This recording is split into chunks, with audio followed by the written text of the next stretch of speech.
Hello everyone, and welcome to the channel. Today we're diving into a crucial conversation about the rhythm of Nigeria. You can hear it in the streets of Lagos. You can feel it in the markets of Onitsha. You can feel it in Abuja. You can feel it in Kaduna and all over Nigeria. It is the sound of our shared life, a hum that unites us. It speaks of resilience, of joy, of shared struggles and hopes. This collective hum tells a story of a people diverse yet connected. It pulls different threads of culture into a beautiful, complex fabric. This rhythm is the heartbeat of our nation, a testament to our potential for harmony. It is a sound that should inspire and bring us together, a melody of shared identity in a world that often tries to tear us apart. Yet, amidst this symphony of potential unity, a discordant note often rings out. This note comes from voices that seek to amplify our differences, not celebrate our diversity. One such prominent voice in the digital public square is Reno Omokri. He is a man with a large online following. Many listen to what he says. His words travel far and wide, carried by the swift currents of social media. He commands attention, and with that attention comes a great responsibility, a duty to choose words that heal rather than harm, to build bridges rather than burn them down to the ground. However, there is a growing chorus of concern. Many Nigerians, across different ethnic lines, worry about the nature of his pronouncements. They fear his rhetoric is not building bridges. Instead, they see it as digging trenches between us. They believe his words are sowing seeds of suspicion and animosity. This is especially concerning when it touches the delicate lines of ethnicity and religion. These are lines that have, in our history, been fault lines. They require careful navigation, not careless agitation for fleeting online applause or political maneuvering. This episode will look closely at these concerns. We will examine the patterns in Mr. Omokri's public statements. We will explore how his words, particularly on social media, may be affecting the fragile peace between Nigeria's diverse communities. We will ask difficult questions about responsibility, about leadership, and about the future of our shared national identity. The goal is not to silence any voice, but to understand the impact of words in a nation striving for unity. It is a conversation we must have. For the sake of Nigeria, we all wish to see prosper. One of the troubling methods attributed to Reno Omokri is historical revisionism. This involves taking past events and twisting them.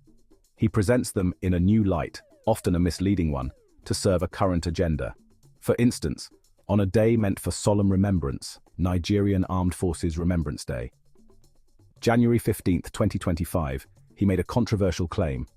He stated that Major Nzeogwu and his fellow coup plotters killed Sir Amadu Bello in 1966 because Bello had accused the Igbo people of dominating Nigeria. This assertion was widely condemned by many.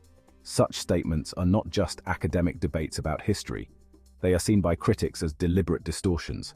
They are designed to inflame old wounds and provoke fresh anger.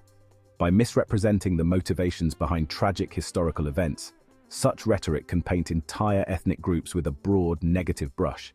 It can fuel a narrative of historical grievance that pits one group against another. This is a dangerous game to play in a country with a complex past like Nigeria. It simplifies complex events into bite-sized pieces of blame, easily consumed and quickly spread, poisoning the well of communal understanding.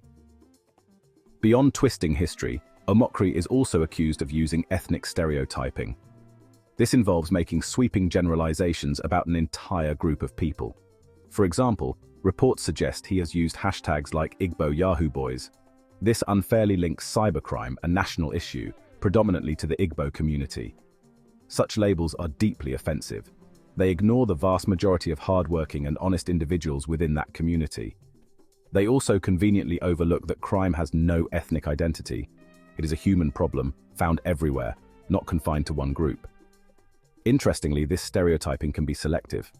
The same voice that might denigrate an ethnic group in one context might praise its entrepreneurial spirit in another. This usually happens when it aligns with a different narrative or political goal. This inconsistency itself is a tactic.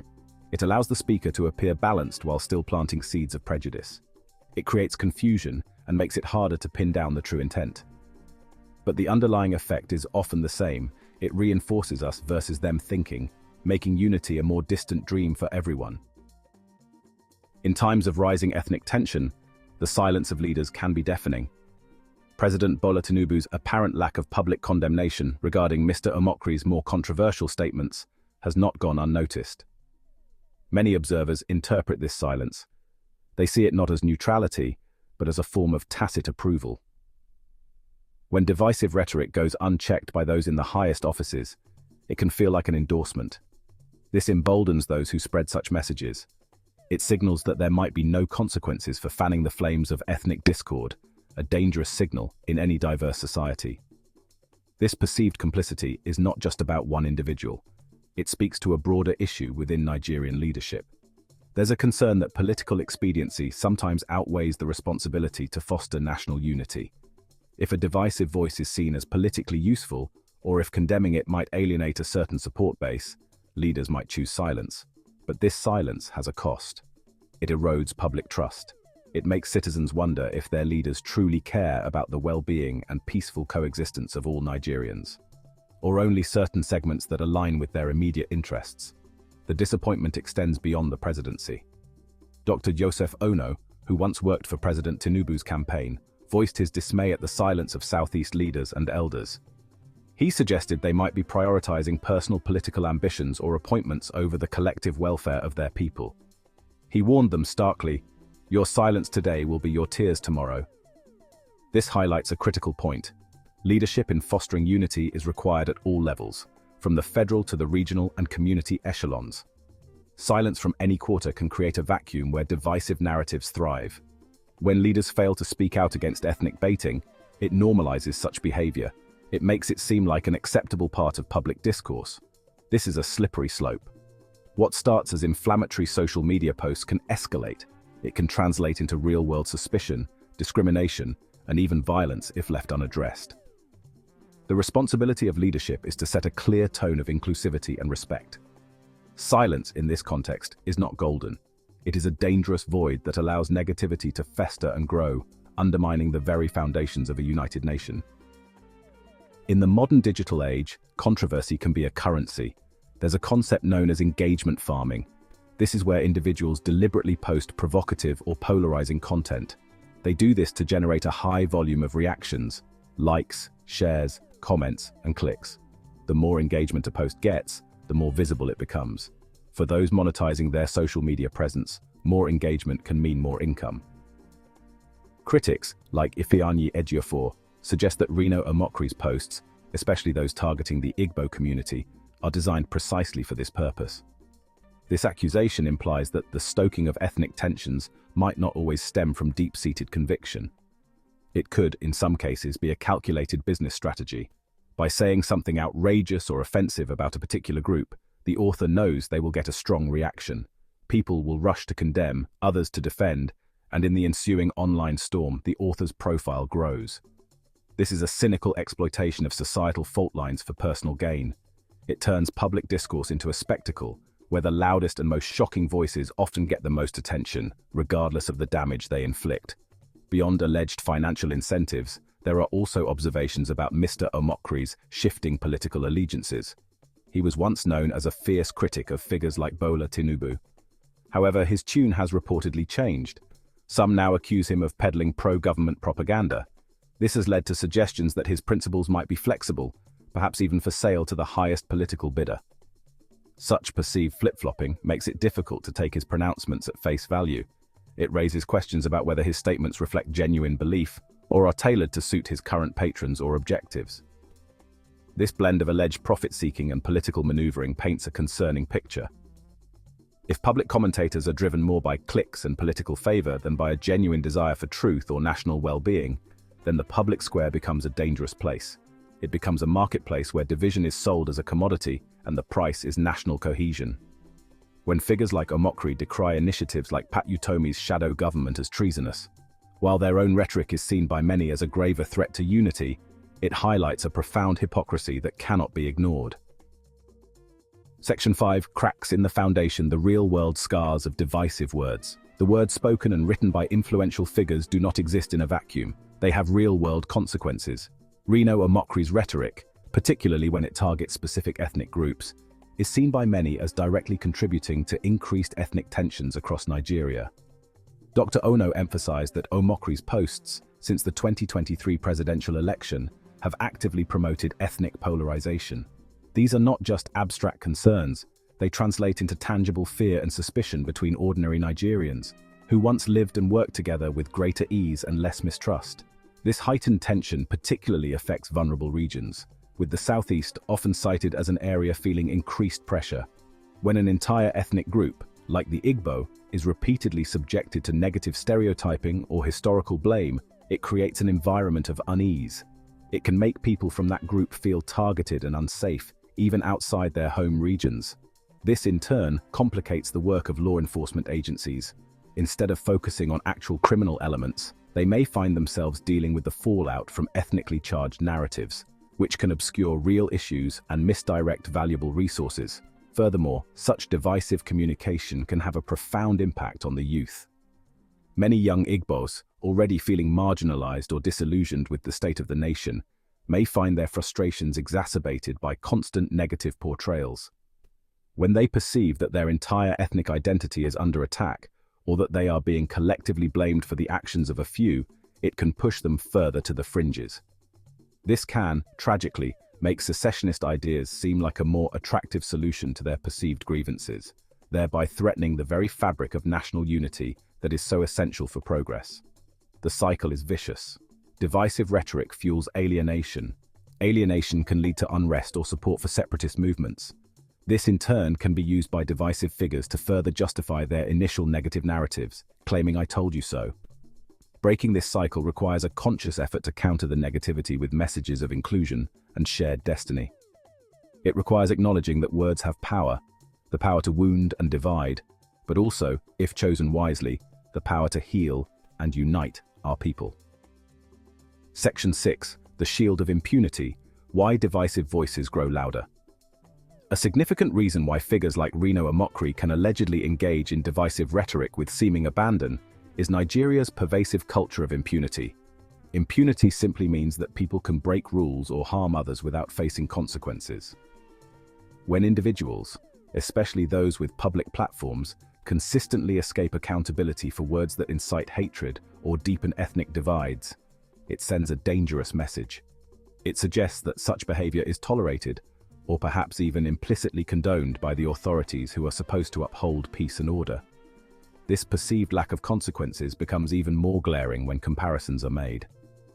Dr. Ono and other critics have pointed out that figures like Sunday Igboho, Nnamdi Kanu, Asari Dokubo, and Simon Ekpa face significant legal actions, including arrests and investigations for incitement or actions deemed threatening to national security. Yet, when Mr. Omokri makes statements that are widely condemned as ethnically charged and dangerous, there seems to be a different standard applied. This raises serious questions about fairness and equality before the law in our country. This apparent double standard is corrosive. It breeds cynicism among the populace.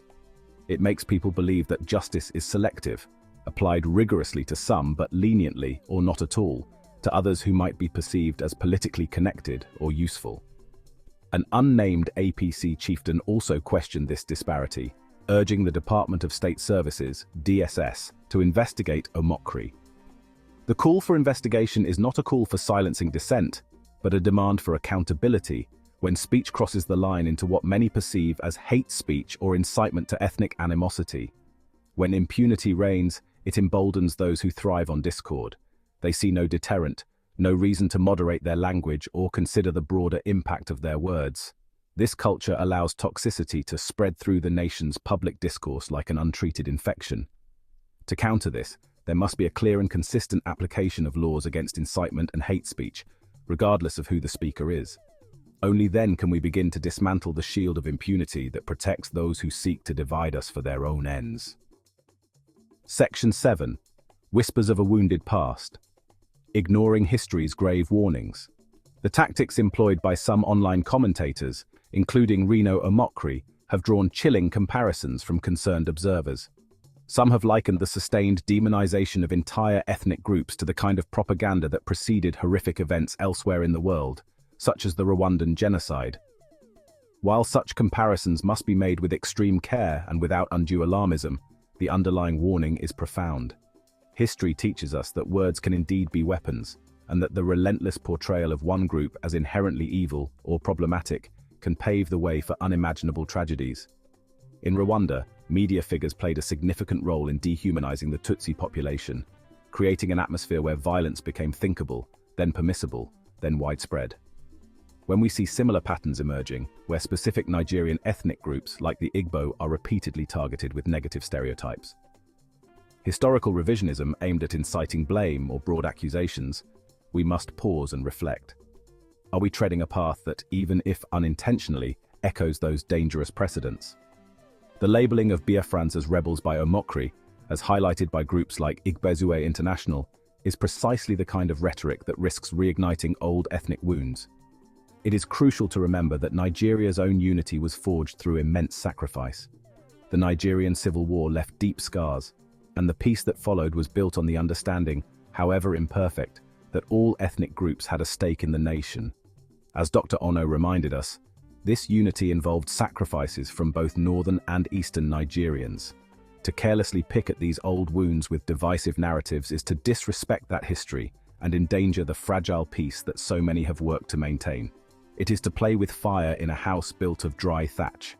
The goal is not to suppress discussion about our past or our present challenges. Honest conversation is vital.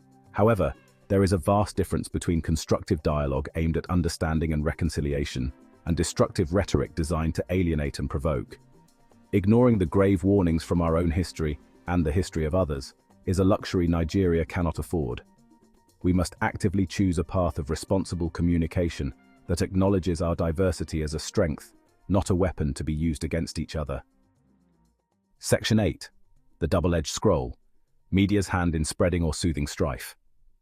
The media, in all its forms, holds a powerful position in society. It can be a force for enlightenment, a platform for diverse voices, and a catalyst for positive change. However, it can also become an amplifier for discord and division. There is a growing criticism that some media platforms, in their relentless pursuit of clicks and engagement, may be inadvertently or even knowingly amplifying the provocative statements of figures like Reno Omokri. When sensationalism trumps responsibility, the public discourse suffers greatly, and dangerous narratives gain wider traction than they might otherwise deserve. This clickbait culture often means that the most outrageous or inflammatory statements get the most coverage. Nuance is lost. Context is stripped away. The primary goal becomes generating traffic, and controversy is a proven way to do that. However, this approach comes with a heavy ethical burden. Is it responsible journalism to simply report a divisive statement without thoroughly fact-checking it, or without providing counter-narratives that promote understanding and unity? Are media houses considering the potential harm caused by giving undue prominence to voices that thrive on ethnic antagonism? There is a pressing need for greater media responsibility in Nigeria. This includes a commitment to rigorous fact-checking, especially when dealing with sensitive historical claims or ethnic generalizations. It means moderating comment sections to prevent them from becoming cesspools of hate speech. It also means actively seeking out and amplifying voices of unity, like that of Pat Utomi, who advocate for constructive solutions and national cohesion. The media should not be a passive conduit for whatever is loudest. It should be an active curator of a more informed and healthier public conversation. If media platforms continue to prioritize short-term gains from sensationalism over the long-term health of the nation, they risk becoming complicit in the erosion of social harmony. The choice is stark: to be part of the problem by fanning the flames for profit, or to be part of the solution by fostering dialogue, promoting truth, and championing the cause of a united Nigeria. The power of the press, the power of the platform is immense, and with that power comes an undeniable responsibility to serve the greater good of all citizens. Section 9. Mending the Tears. A collective call for Nigeria's soul. The persistent drumbeat of divisive rhetoric, exemplified by figures like Reno Omokri, poses a clear and present danger to Nigeria's fragile unity. As we have explored, the methods are often subtle yet insidious. Historical revisionism, ethnic stereotyping, and the exploitation of societal fault lines for alleged personal or political gain. The silence or perceived complicity of some leaders, coupled with a pervasive culture of impunity, creates fertile ground for such toxicity to flourish. The real-world consequences are stark: increased ethnic tensions, heightened security risks, and a growing sense of disillusionment, particularly among the youth. The urgency to counter these divisive tactics cannot be overstated.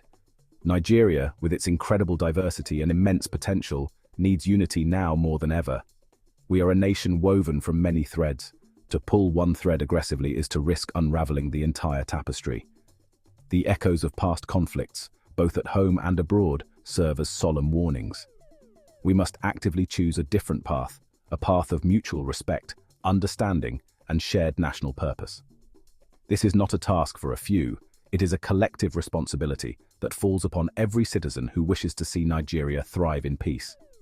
Therefore, specific actions are required. Firstly, citizens can choose to disengage from content that is clearly designed to provoke hatred or division. Denying such figures the oxygen of attention and engagement can diminish their influence. Secondly, there must be sustained pressure on our leaders, including President Tinubu and the National Assembly, to unequivocally condemn all forms of ethnic incitement and to champion national unity proactively. Their voices carry weight and must be used to heal, not to ignore the wounds that are festering. Furthermore, we must actively amplify voices of unity and reason. For every divisive statement, there are many Nigerians working quietly for peace and progress. Their stories and perspectives need to be brought to the forefront. Finally, formal petitions should be submitted to regulatory bodies like the Nigerian Communications Commission, NCC, and security agencies like the Department of State Services, DSS. These petitions should call for thorough investigations into individuals and platforms that consistently promote hate speech or incite violence, ensuring accountability. Nigeria's soul is at stake, and only through collective, determined action can we mend the tears and weave a stronger, more united future for all. That's it, folks. Thank you for watching. Please like, share, and subscribe for more content. Bye.